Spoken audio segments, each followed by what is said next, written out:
Welcome to the Flagrant Take on Real Estate Podcast. We are out and about in the elements today, but a beautiful day. Too beautiful to be inside, and I'm joined by a home inspector professional, but more importantly, a friend of mine, Mr. Jerry Brown of Nest Check Home Inspections. Thank you. And Jerry, give a little bit of background. I had my second transaction a year ago, and it was set to take place in Nash County, North Carolina, which is further east of Wake County, where I'm primarily based out of.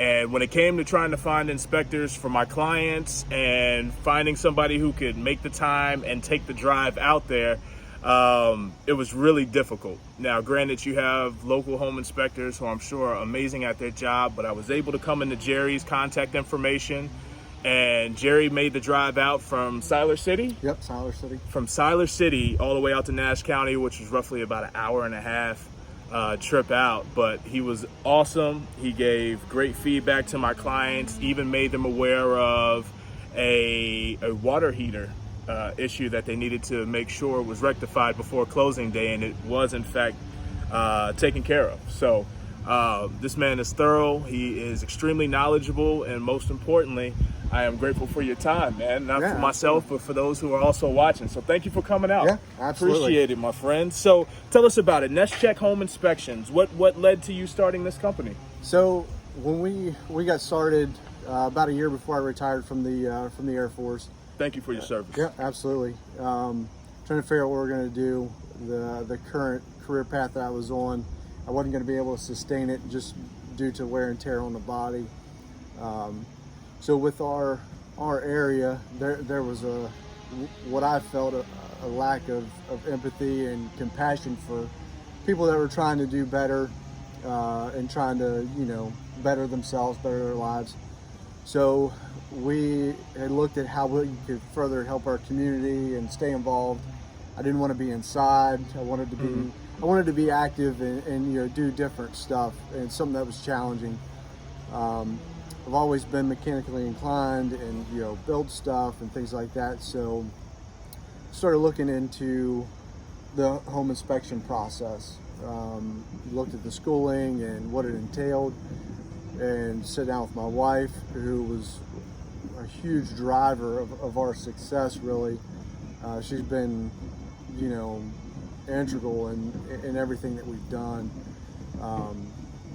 Once we decided that was the route we wanted to take, we wanted to work for ourselves. We just wanted to be self-sustaining, So started to go down that path and really enjoyed it. The challenge of learning stuff. I mean, there's a lot that goes into the building process that a lot of people aren't aware of. So it was a good challenge, and we started down that road and just kept going. I guess our biggest driving factor was to help people, to be someone that people could trust. Oh, that's awesome. That's what really drove us. That's awesome, man. So as we've been carrying on this series of the due diligence process, which was the previous episode, we got on the topic of home inspections, and that's something that I always emphasize to buyer clients of mine in regards to its significance and its importance. And rarely is there ever any pushback. I mean, granted, buyers don't have to get a home inspection. Yep. It's strongly suggested, especially because North Carolina is a buyer beware state. Yep. So if you can, just, a home inspection, what is that process? So, especially now, that a lot of home buyers are waiving the inspections. The home inspection process, at the bare bones, according to the standards of practice, set forth by North Carolina, is pretty basic. Most home inspectors really go above and beyond the standards of practice, and it basically covers the house as a whole. It's a general inspection. It's nothing. It's not real specific, but it covers the structure, foundation, the roof, some of the affixed appliances, the plumbing system, the HVAC system. There's a lot of components that it covers, and they're general. Nothing is in depth. It's non-invasive. It's just everything that's on the surface. So that's kind of how I explain it to clients, is that everything that you're seeing in the report is just surface stuff. As you start to peel back those layers, to get more invasive, you may find more deficiencies. So that's how I like to explain it to people whenever we're talking over the report, doing a review. If the outlet's not responding, it could be as simple as a bad outlet. It could be something that simple, or it could be something more extensive. With the wiring that's been done in the house, it really varies. So that's the best way that I like to explain that. Okay, so is the purpose of a home inspector to diagnose deficiencies, or more or less point out, hey, there's an issue here with the HVAC, it's not really blowing cold air? Yeah, so, and we get that question a lot. I know a lot of inspectors do. I follow a lot of forums and stuff, just to gain knowledge. It's to point out a deficiency. Hey, something is wrong here. This system or this part of the home is not operating the way that it's designed to or supposed to. There's something going on there. We'll get a lot of times, well, why is it not working the way that it's supposed to? And mainly, HVAC stuff. The house isn't cooling off. Why isn't it cooling? And that's where, as an inspector, we don't diagnose the problem.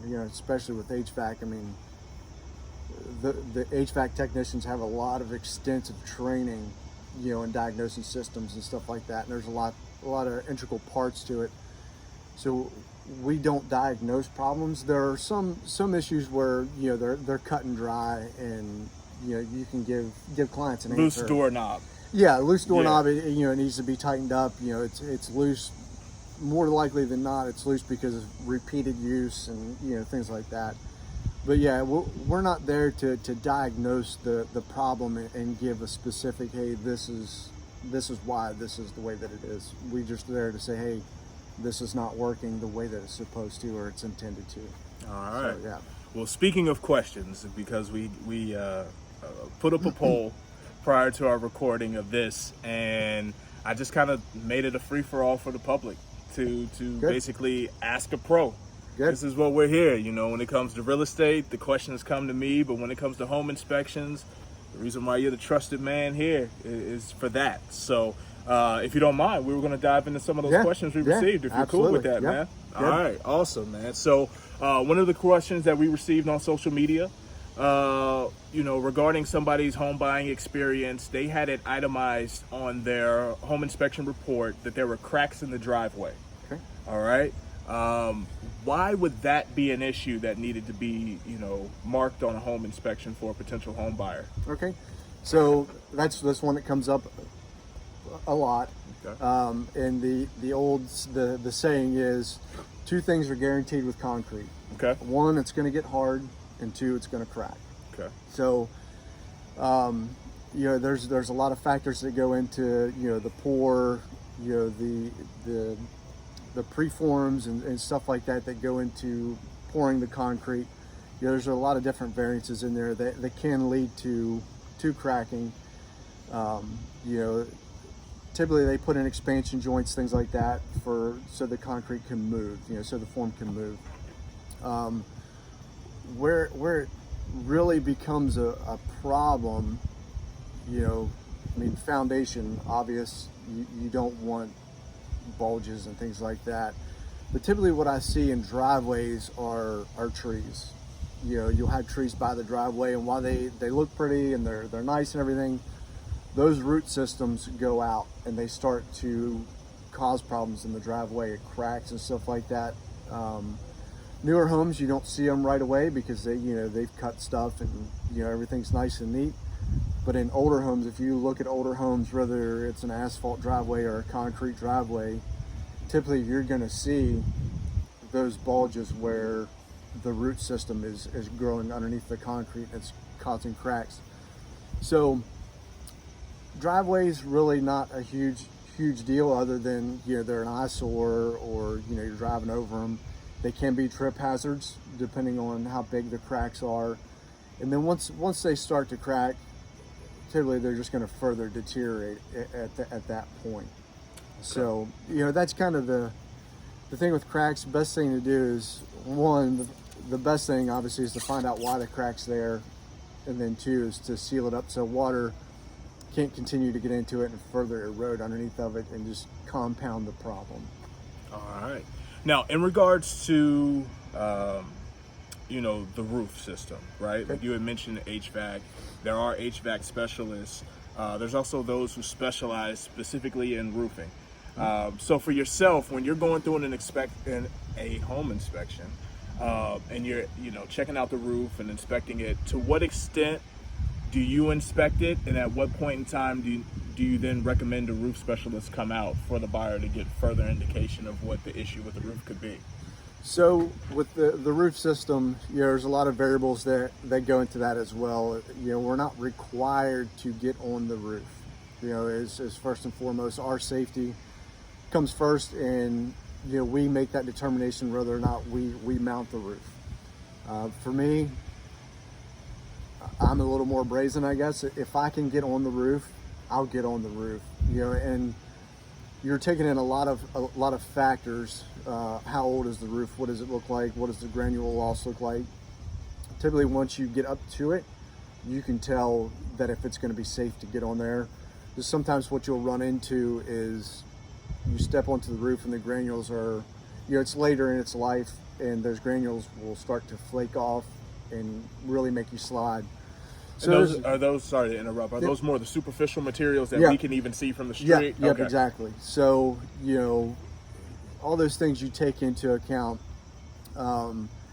If I can't get a good look at the roof, and every inspector is different. Some have drones, which the rule is you got to have your Part 107 FAA license to be able to fly the drone for monetary gain. There are poles out there, telescoping poles that guys will use. You can look out windows, binoculars. There are a lot of different tools that we have at our disposal to inspect the roof. So what we look for is obviously granule loss on the roof system. It's hard to age it because different environmental factors affect it at different rates, things like that. So you're looking for that. You're looking for exposed nail heads. If you look up along the shingles, you're looking for like bird's mouth. So you see if a shingle has raised up, which it would typically indicate that there's a nail sticking up there, creating some gapping potentially. Yep. So you want those shingles to lay flat and be sealed down so that the wind can't get underneath and flip them up, and just kind of snowball from there, tear the shingles off, and things like that. Potential moisture penetration spot. Yeah. When you get a driving rain, a wind-blown rain, it's going to push that moisture and that water up underneath that shingle, and further deteriorate from that point. Understood.